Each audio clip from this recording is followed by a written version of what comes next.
Eu me lembro de uma vez que eu estava passando um momento de muito aperto e as coisas não estavam dando certo. Mais ou menos como a nossa vida normal aqui no Brasil. Mas eu estava assim meio em luta com a minha fé.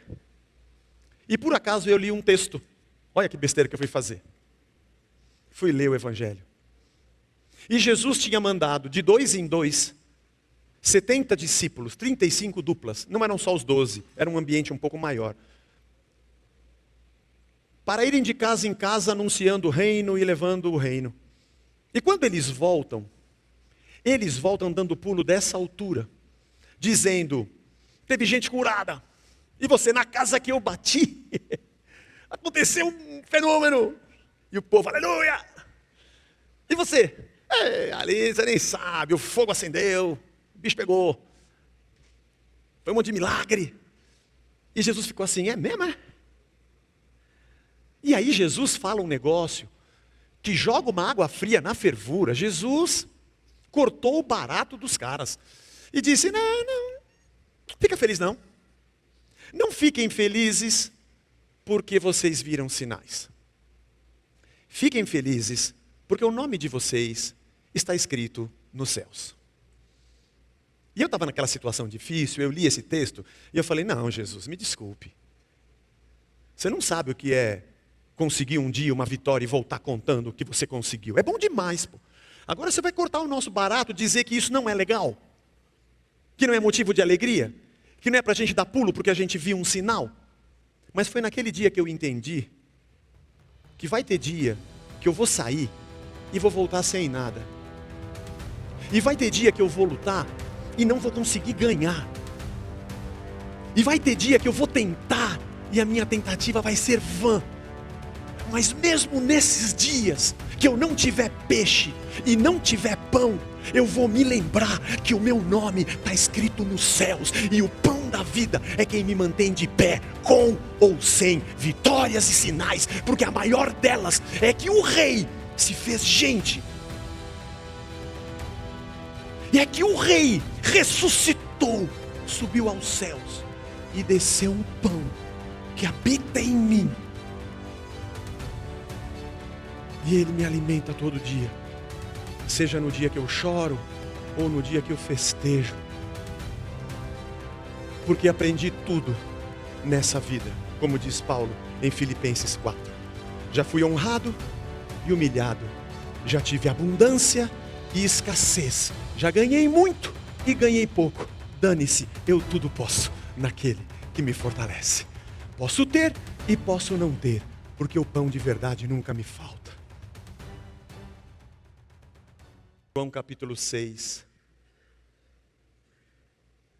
Depois dessas coisas, Jesus atravessou o mar da Galileia, que é o de Tiberíades, é o mesmo lugar. Uma grande multidão o seguia, porque tinham visto os sinais que ele fazia na cura dos enfermos.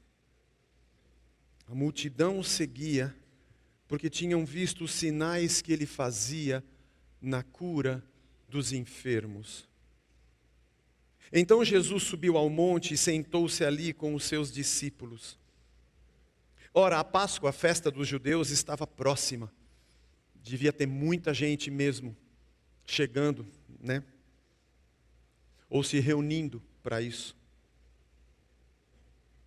Não sei. Então Jesus, erguendo os olhos e vendo que uma grande multidão se aproximava, ele disse a Filipe, onde compraremos pão para lhes dar de comer? Mas Jesus dizia isso só para testá-lo, né? Porque sabia o que estava para fazer. O povo se aproxima porque viram sinais e as curas que Jesus fazia. E o Jesus, que sabe tudo, e sabe o que vai na mente e no coração do povo, que conhece a palavra antes que ela chegue na nossa boca, olha para as pessoas que estão em busca de sinais e pergunta para Filipe, onde que a gente compra pão para essa galera? Se o Filipe tivesse a mesma capacidade de Cristo de ler, de discernir o pensamento do povo, talvez discordasse de Cristo, dizendo: Jesus, de boas, eles vieram por causa dos sinais, não por causa do pão. E talvez Jesus respondesse: eu sei, é que eles não sabem que eles precisam de pão e não dos sinais. Isso não está escrito, mas eu consigo ler isso aqui. A resposta de Filipe foi: olha, nem que a gente tivesse 200 denários de pão, seria suficiente para que cada um recebesse seu pedaço. E 200 denários era uma grana considerável aqui. 200 denários era quase 7 meses de trabalho de um trabalhador comum. Aí um dos discípulos, chamado André, irmão de Simão Pedro, disse a Jesus: ó, tem um menino aí. Ele tem 5 pães de cevada e 2 peixinhos. Mas não é quase, é nada, né? Como a gente diz na gíria, não tapa nem o buraco do dente, né? E Jesus disse: tá bom, manda a galera sentar. Havia muita relva naquele lugar. Assim os homens se assentaram, eram quase 5.000. Então Jesus pegou os pães e tendo dado graças, distribuiu entre eles e também igualmente os peixes, tanto quanto queriam. Alguém quer mais? Ah, eu queria mais. Leva lá para ele. Alguém quer mais um pedaço? Ah, eu queria mais. Leva lá para ele. Alguém tinha saído para ir no banheiro, ficou sem? Eu fiquei. Leva lá para ele. Tanto quanto queriam. Para aquele momento onde eles estavam. E quando já estavam satisfeitos, pança cheia, Jesus disse aos seus discípulos: recolham os pedaços que sobraram, para que nada se perca. Recolhe o que sobrou. Comeram tudo? Meu avô dizia: estou empanzinado. Todo mundo satisfeito? Recolhe o que sobrou. Assim, pois, o fizeram e encheram 12 cestos de pedaços dos 5 pães de cevada que sobraram. Dos 5 pães de cevada sobraram 12 cestos cheios. Depois que todos tinham comido. Quando as pessoas viram o sinal que Jesus havia feito, disseram: este é verdadeiramente o profeta que deveria vir ao mundo. É esse aqui o cara que a gente estava esperando. O profeta que deveria vir ao mundo. Jesus ficou sabendo, burburinho, que estavam para vir com a intenção de fazê-lo rei à força. Ele é rei. Forçar o quê? Não precisa forçar um rei, que já era um rei, a ser o rei. Sempre precisa pegar a força, o cara que é rei, e dizer: nós vamos te forçar a reinar agora. Engraçada essa frase, né? Então ele se retirou, outra vez, sozinho, para o monte. Nós estamos caminhando pelo livro de João há algum tempo já, alguns meses. Chegamos no capítulo 6. João, no seu evangelho, demonstrando para nós que Jesus é o Cristo. Nossa série se chama Quem é Jesus? Quem é esse Jesus que a gente crê?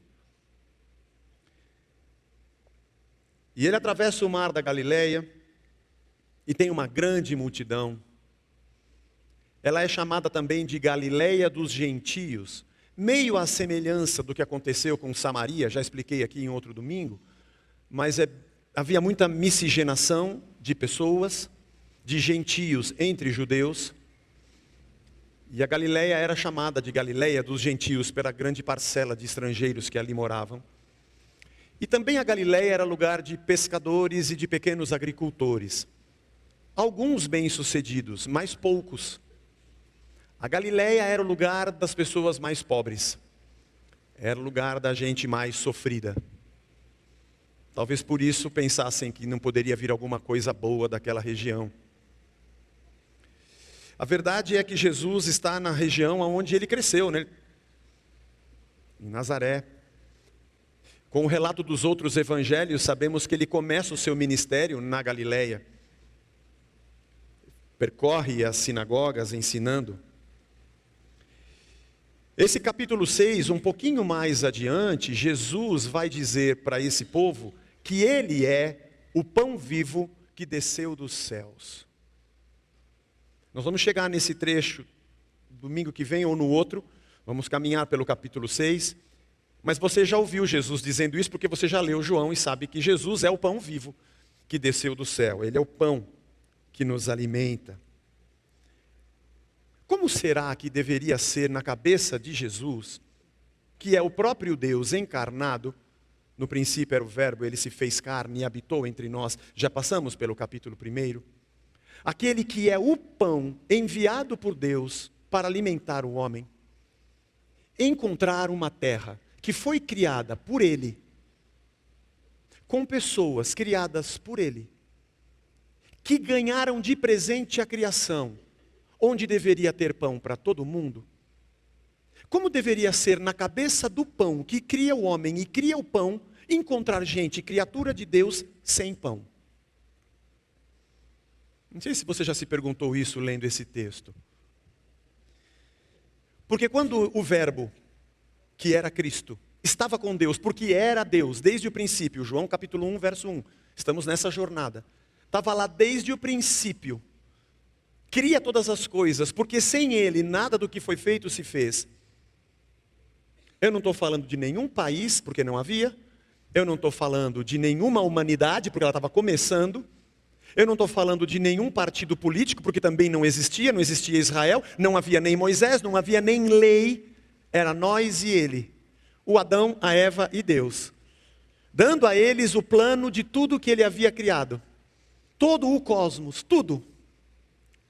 Aqui tem semente, tem fruto, tem fonte, tem água, tem animais, tem sol, tem lua, tem estações, tem mar, tem peixes, tem rios, tem correntes, tem aves, tem pássaros. Aqui tem maçã, mamão, chuchu, beterraba. Se faz bem para chuchu a beterraba, mas ela não faz bem para o chuchu, ela faz bem para nós, para chuchu. Whatever. Tem cenoura, tem batata.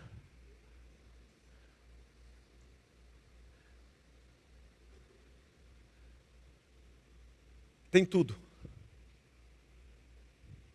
Tem tudo. E é de quem? É tudo nosso. É tudo meu. É tudo vosso. O Éden era como um templo, onde 24 horas por dia o homem estava com Deus. Ele não tinha que ir para uma cabana com uma cruz em cima para encontrar Deus. Tudo que ele fazia, tudo que ele vivia, tudo que ele pensasse, Deus estava com ele. Porque a vida do homem na terra era a vida de Deus para o homem, e do homem com Deus, e de toda a criação para todo o homem. Multipliquem-se, encham a terra, deem nome aos animais, plantem as sementes, colham o fruto e vivam, e vamos viver junto. E quando o pão olha para a multidão, ele deve pensar: eu vou ter que multiplicar o que nunca deveria ter faltado. Me ajude se eu estiver falando besteira, irmão. Eu estou citando a criação, e eu estou citando o pão vivo que está no Evangelho. E aquele povo cansado, sobrecarregado, Mateus, quando escreve o seu Evangelho, usa o termo ovelhas que não têm pastor. Gente pobre, que quando vê um sinal, se amontoa em multidão, com o sonho do rei que chegou para mudar tudo isso aqui. Porque os reis que se sucederam em Israel, fizeram Israel sucumbir aos assírios e sucumbir à Babilônia. O rei babilônico que chegou, Nabucodonosor, acabou com Jerusalém. Ciro, o rei persa, ainda permitiu que se reconstruísse o templo, mas mantinha o povo debaixo do tacão e do domínio persa. Quando chega Alexandre o Grande, poderia ser uma libertação dos persas, mas ele vem com toda a cultura grega e quer acabar com a cultura do povo de Deus e do seu serviço ao Senhor. Um dos seus generais, Antíoco Epifânio, que foi um imperador depois de Alexandre, sacrifica porcos dentro do templo e está acabando com tudo. Quando chega Pompeu com os romanos, a princípio tem tecnologia, carros, estradas, mas é imposto em cima de imposto. Não é à toa que eles quisessem forçadamente fazer Jesus ser o rei de um outro tipo de reinado.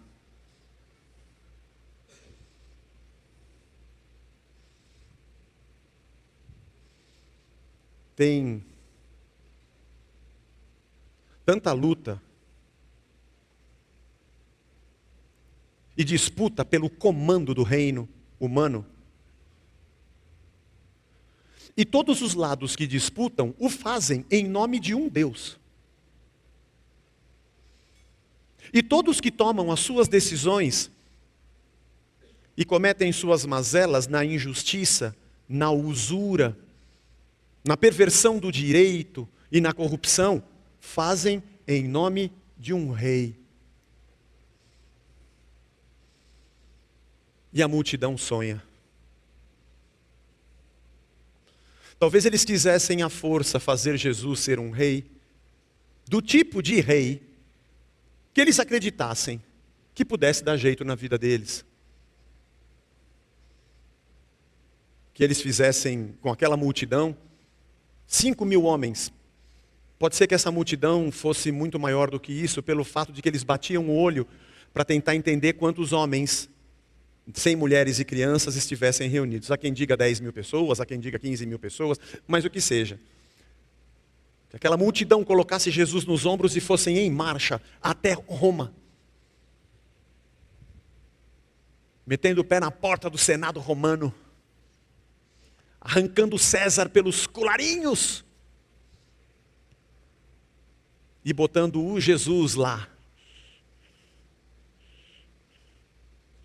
Perigoso isso. Muito perigoso. Viver é muito perigoso.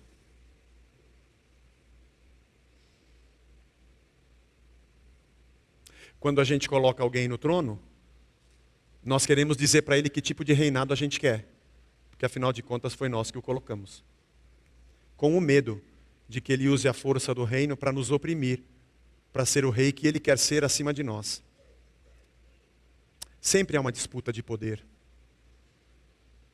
É sempre uma disputa de poder com força.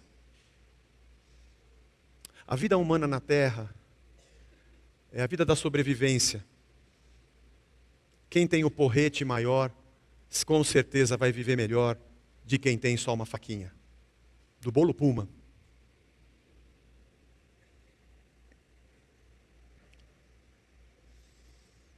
O povo sofre nas mãos daqueles que fazem sinais.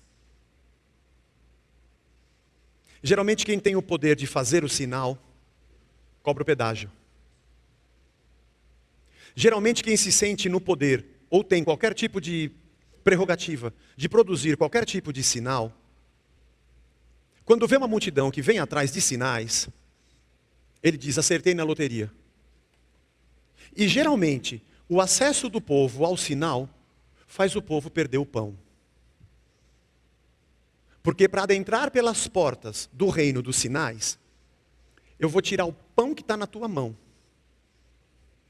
Mas afinal de contas, o sinal que você procura vai chegar. Mas Jesus não é um fazedor de sinais. Ele é Rei dos reis e Senhor dos senhores. Ele faz o sinal que Ele quiser, a hora que Ele quiser. Mas Ele não tira de nós o pão. Inclusive tem dia que Ele fala, não vou nem fazer sinal, porque nem é isso que você precisa agora. Eu vou te dar o pão, porque eu sou a vida. Eu sou o eterno. O eterno que entrou às portas do tempo, o infinito e eterno entrou no reino dos finitos mortais para dizer, eu sou a vida e eu sou o pão. Nós temos visto nesse livro de João, que os sinais deste reino nos revelam este rei. E que os nossos olhos não fiquem presos a um fazedor de sinais, mas como a gente acabou de ser abençoado pelo coral, os nossos olhos vejam o Rei. Eu me lembro de uma vez que eu estava passando um momento de muito aperto, e as coisas não estavam dando certo. Mais ou menos como a nossa vida normal aqui no Brasil. Mas eu estava assim meio em luta com a minha fé. E por acaso eu li um texto. Olha que besteira que eu fui fazer. Fui ler o Evangelho. E Jesus tinha mandado de 2 em 2, 70 discípulos, 35 duplas. Não eram só os 12, era um ambiente um pouco maior. Para irem de casa em casa anunciando o reino e levando o reino. E quando eles voltam dando pulo dessa altura, dizendo, teve gente curada, e você na casa que eu bati, aconteceu um fenômeno, e o povo, aleluia, e você? Ali você nem sabe, o fogo acendeu, o bicho pegou, foi um monte de milagre, e Jesus ficou assim, é mesmo, é? E aí Jesus fala um negócio, que joga uma água fria na fervura. Jesus cortou o barato dos caras. E disse, não fica feliz não. Não fiquem felizes porque vocês viram sinais. Fiquem felizes porque o nome de vocês está escrito nos céus. E eu estava naquela situação difícil, eu li esse texto, e eu falei, não Jesus, me desculpe. Você não sabe o que é conseguir um dia uma vitória e voltar contando o que você conseguiu. É bom demais, pô. Agora você vai cortar o nosso barato, dizer que isso não é legal? Que não é motivo de alegria? Que não é para a gente dar pulo porque a gente viu um sinal? Mas foi naquele dia que eu entendi que vai ter dia que eu vou sair e vou voltar sem nada. E vai ter dia que eu vou lutar e não vou conseguir ganhar. E vai ter dia que eu vou tentar e a minha tentativa vai ser vã. Mas mesmo nesses dias que eu não tiver peixe e não tiver pão, eu vou me lembrar que o meu nome está escrito nos céus. E o pão da vida é quem me mantém de pé, com ou sem vitórias e sinais. Porque a maior delas é que o Rei se fez gente. E é que o Rei ressuscitou, subiu aos céus e desceu um pão que habita em mim.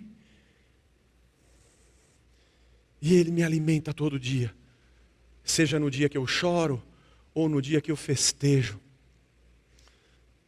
Porque aprendi tudo nessa vida, como diz Paulo em Filipenses 4. Já fui honrado e humilhado, já tive abundância e escassez, já ganhei muito e ganhei pouco. Dane-se, eu tudo posso naquele que me fortalece. Posso ter e posso não ter, porque o pão de verdade nunca me falta. Ah, Jesus.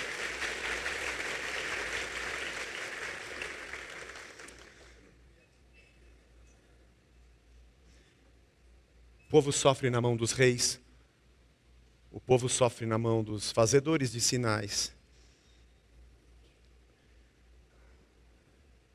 Tem até uma banda que fez uma música. Que Deus nos livre dos mercenários que cobram para nos dar o que é de graça. Desgraçado, meu. Quer dizer então que essa bacia aí cheia de coisa não custou nada para você? Deus te deu de graça e você montou um pedágio e agora me cobra para me dar o que Deus me deu de graça. Eu não tenho muitas certezas sobre como será o futuro daquele que não crê em Deus. O que de verdade a palavra inferno significa no texto, tem muitas interpretações. Mas quando eu olho para alguns seres humanos, eu desejo muito que seja mesmo um lago de enxofre que queime sem parar a eternidade inteira, o desgraçado. A minha escatologia varia um pouco, dependendo dos personagens.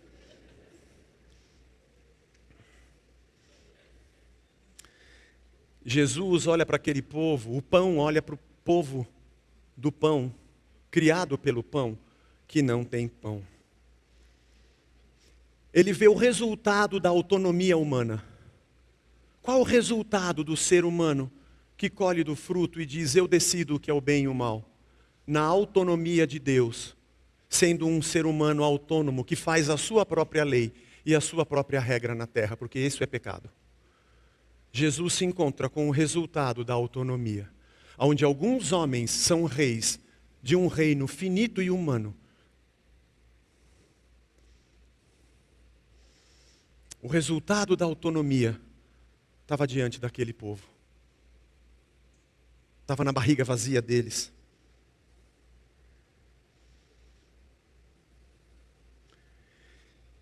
Deus tenha misericórdia de nós.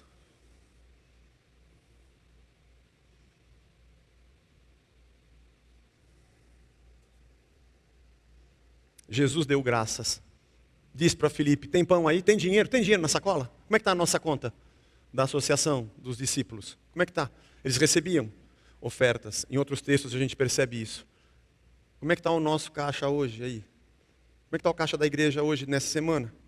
Hein, Filipe? Você fez conciliação bancária? Você viu direitinho? Dá para comprar pão para essa galera toda? E o Filipe fala, não, Jesus, dá uma olhada nisso aqui. É muita boca para alimentar. E o povo já está com a gente já há bastante tempo, são muitas horas. E eles não pensaram em comer quando saíram, não. Ninguém trouxe nada. Acho que... Mas vamos dizer que eu tivesse, vai. Tem que ter uns 200 denários, é grana para chuchu. Para a gente poder comprar para todo mundo. Mas vou dizer para você, se eu tivesse esse dinheiro, eu não sei se tem uma padaria produzindo pão para 10 mil pessoas. Eu não sei. Tinha que ter encomendado antes. Ontem tinha que ter ligado, olha, vocês fazem lanche de metro? Tem que ter uns 1.500, tem 1,5 km de metro, para a gente poder fazer. Então não encomendamos e não tem dinheiro. Mas Jesus perguntou isso porque ele já sabia o que ia fazer. Entre mentes, chega o André. Ele não tem dinheiro, eu também não tenho pão. Não sei se ajuda, mas já que o senhor perguntou. Tem um garoto aí com 5 pães e 2 peixes. Já dá. O que sobrou nesse mundo autônomo?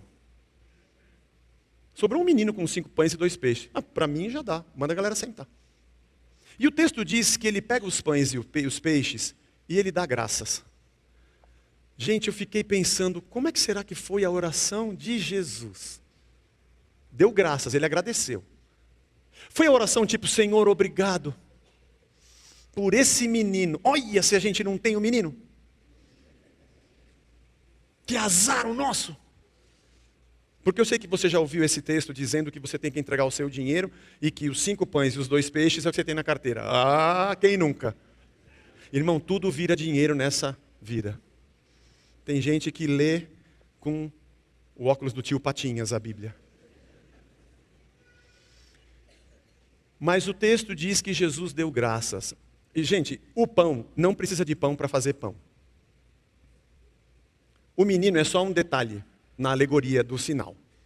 Porque mesmo que não tivesse, ele é o Deus que traz à existência as coisas que não existem. Não se preocupa com o pão do menino. O foco desse sermão e desse texto não é o menino. Vou dizer que não é nem a multiplicação. Mas ela aconteceu, Zé. O povo que encheu o pandu sabe. Mas todo esse evento aponta para o reino, para explicar para o povo quem é Jesus, que é isso que João está nos falando. Que oração foi essa, então? Senhor, obrigado pelo pão. Tem muito pouco pão aqui, viu, Pai? Para te agradecer. Porque a gente faz a oração de agradecimento quando a nossa mesa está farta, né? Natal. Senhor, obrigado pela nossa... É difícil a gente ter um amendoim e um ovo e falar, Senhor, eu te agradeço por esse ovo. Está estragado. Amém, Senhor, mesmo assim. É difícil. A gente gosta de louvar a Deus quando alguma coisa boa acontece. Dá graças. Quando não tem nada. Acho que não foi esse tipo de oração que Jesus fez. Ele não agradeceu pela abundância. Porque não tinha abundância. Nem pelo menino, porque o milagre não é o menino. Ou ele pode ter dito, Senhor, eu te agradeço muito pelo André. Ei, discípulo bom, escolhi 12, tem um que vai me trair, tem outro que não acredita, outro que vai negar, mas esse André acaba bom. Porque ele percebeu o milagre e ele tomou posse da probabilidade da multiplicação e ele arrastou o menino. A gente não tem base no texto para dizer isso. Acho que não foi essa a oração. Porque o próprio André disse, acho que é pouco para muita gente, né? Não devia nem ter trazido. Nem André tinha muita fé. Para a gente perceber que para Jesus fazer um milagre, não precisamos crer. Eita, Zé, não fala isso. Irmão, eu tenho que falar. Me perdoe, irmão, mas eu tenho que falar porque está escrito. Se não tivesse, eu ia ficar de boca fechada, prometo para você. O Felipe falou que não tinha dinheiro e não tinha onde comprar, o André falou que era muito pouco, mas Jesus mandou o povo sentar. Porque se dependesse do tamanho da nossa fé, para Jesus fazer um milagre, coitado de Jesus. Eu não estou dizendo que você não deva crer, não estou dizendo isso. E não estou dizendo que você não deva ter fé, não estou dizendo isso. O que eu estou querendo te dizer é que não importa quantos pães você tem, que não são os seus pães nem o seu peixe, nem se você acredita ou não que Ele possa fazer. Ele é Deus. Ele é Deus. E o texto nos diz que Ele deu graças. Eu fiquei imaginando se talvez Ele tivesse orado assim: Pai, obrigado, porque o Teu reino vai ser visto aqui.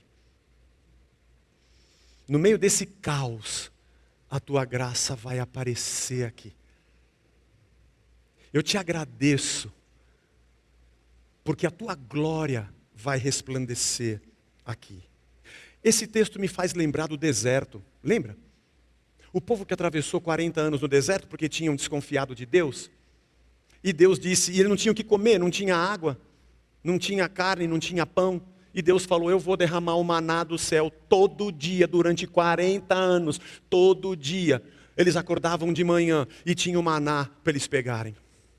E Ele falou, não guarda, não precisa guardar o maná. Se você guardar, vai feder, estragar e vai dar bicho. Para você aprender a confiar que amanhã você vai acordar e vai ter maná de novo na tua porta. Para você não ficar preocupado em guardar e estocar, porque você acha que crê em mim porque eu dei o maná, mas você tem dúvida se eu vou dar de novo amanhã. Então não guarda. E os caras no primeiro dia que guardaram, você lembra? Na porta da tenda, um monte de gente saindo com uma sacolinha do Carrefour com o maná estragado. Fedendo com bicho. Cheio de bigato. E o povo, você pegou, Deus falou para não pegar, né, que estragou mesmo. Mas quando ele sai com essa colinha fedendo, tem maná novo na porta. Eu não sei se fé é acreditar que Deus vai me dar uma grande quantidade, ou fé é simplesmente confiar e seguir, porque a cada dia Ele vai me sustentar com a quantidade que Ele tem para mim. Porque quando Jesus manda recolher o que sobrou, é muito engraçado, né? O pão que desce do céu, que é Jesus, está ali de novo alimentando o seu povo pobre. Da Galileia dos gentios. Para dizer que Ele é o pão vivo que desceu dos céus. O maior milagre não foi aquela multiplicação. O maior milagre é o que está em João 12, 24. Daqui a algumas semanas a gente vai chegar em João 12. E que Jesus disse assim, em verdade lhes digo, se o grão de trigo caindo na terra não morrer, fica ele só. Mas se morrer, produz muito fruto. Esse é o maior milagre. Debulhar o trigo. Recolher os grãos do trigo. Triturar o trigo. Como diria o poeta, vive e morre trigo, morre e nasce pão. Eu sou o pão. Eu sou o alimento de vocês. Não precisa mais nada. Os discípulos comeram, se fartaram, recolhe o resto. Pode guardar para amanhã? Amanhã eu estou com vocês, basta cada dia o seu próprio mal. O pão nosso de cada dia eu vou te dar. Só confia e segue. Tem muitas analogias interessantes nesse texto. Mas como João está tentando nos mostrar quem é Jesus, Ele é o Deus que multiplica o que nunca deveria estar faltando. Eu nasci em 66. Tem gente aqui que nasceu antes de mim. Mas eu passei os anos 70, 80, 90, 2000, 2010 para cá, 2020. A minha avó me disse, tu vai ver coisa, tu vai ver coisa. Nós já vimos muita coisa. Muita gente passou. Muita gente sentou no trono. Canhotos e destros. Eu só não vi acabar a fome.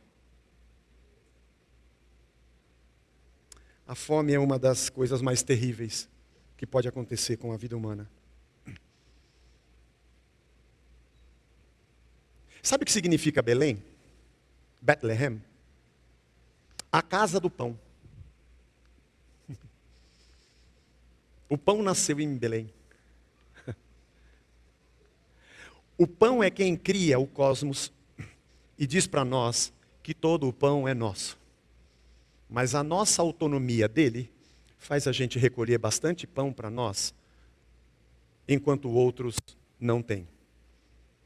E a pobre multidão corre atrás de sinais, tentando forçosamente colocar alguém que faz sinais como rei. Mas o verdadeiro rei não tirou o pão de ninguém. Ele o repartiu. E ele nos ensinou que ele é o nosso verdadeiro alimento. Ele é o grão de trigo que morre e brota. E toda essa semente é esmagada e nos alimenta. Para nos ensinar que o reino de Deus não tem nada a ver com o reino dos homens. Que talvez o reino dos homens possa abrir os olhos para a verdade do reino de Deus e se apropriar de alguns desses princípios para talvez produzir algum tipo de justiça nessa terra. Mas uma coisa eu tenho certeza, não é o reino de Deus que precisa da ótica do reino humano para interpretar o que ele é. Jesus é o que é. Ele é o nosso Senhor. É quem nos alimenta. É quem nos dá vida. É quem veio para dizer eu estou aqui. É por isso que o reino de Deus é o lugar onde os discípulos são reconhecidos pelo amor que eles têm uns pelos outros.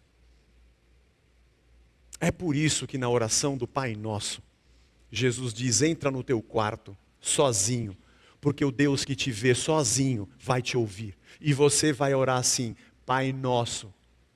Mas Jesus, se eu entrei sozinho no quarto, por que eu não oro meu Pai? Porque nunca mais você é só você, depois que você entendeu o meu reino. O Pai não é teu, eu sou Pai de todos. E você vai orar e dizer, glorificado seja o teu nome e não o meu. Seja feita a tua vontade, cumpre a tua vontade em mim. Eu não quero que o Senhor cumpra a minha. E me dá o pão nosso. Porque quando o pão bate na minha mesa, eu tenho consciência que nunca mais ele será somente meu. Ele é nosso. Irmão, nós somos filhos do pão. Se eu puder deixar alguma coisa boa para você hoje, eu vou te dizer, reparta o seu. Reparta o seu pão. Contribua com entidades que você conhece. Gente que cuida de criança, gente que trabalha no Hospital do Câncer. ONGs que socorrem mães. Pessoas que acolhem mulheres que são violentadas e sofrem violência. Por que a gente faz isso, Zé? É por causa da ideologia política que a gente tem. Joga isso no lixo. E olha para o Gênesis, e olha para Cristo, e seja você um sinal do reino, e deixa o povo falar o que quiser, mas nós não seremos cristãos se os filhos do pão não entenderem o papel deles na terra. Todo mundo merece, Zé. Eu aprendi no Evangelho que eu faço o bem sem olhar a quem, e que a mão direita não sabe o que a esquerda faz. Porque o nosso povo está tão perto dos sinais, mas está tão longe do pão. O da barriga e o da alma. Eu confesso para você que essa semana, li algumas vezes esse texto, a gente faz reuniões no nosso grupo pastoral, a gente colhe perspectivas um do outro, o que você entendeu? Eu, o Jorge, o Hamilton, o Gerson, o Danilo e também o pessoal das igrejas, o SEMI, que é nosso amigo da Raízes Urbanas. A gente tem um grupo que a gente sempre conversa sobre a pregação 2 vezes por semana. E eu confesso para você que esse texto, ele enche meu coração de descobrir quem é Jesus. Mas é tipo Matrix, sabe? Já viram Matrix? Não sei nem se é evangélico. Se você não viu Matrix, você não deve ser evangélico. O dia que você toma a pílula e acorda, você sai da Matrix e acorda naquele caos de Nabucodonosor. Porque a nave se chama Nabucodonosor. É muito bíblico, Matrix. Apesar de você estar livre das garras da ilusão, do mundo ilusório, e você tem a satisfação de ter acordado da ignorância e da ilusão, ao mesmo tempo você acorda na verdade do caos, que o bicho é feio e o mundo é feio. E ler esse texto essa semana me causou esse duplo sentimento. Cada dia que passa eu tenho menos esperança nesse mundo. Menos. No ser humano, menos ainda. Menos ainda. Mas, olhamos para o Rei.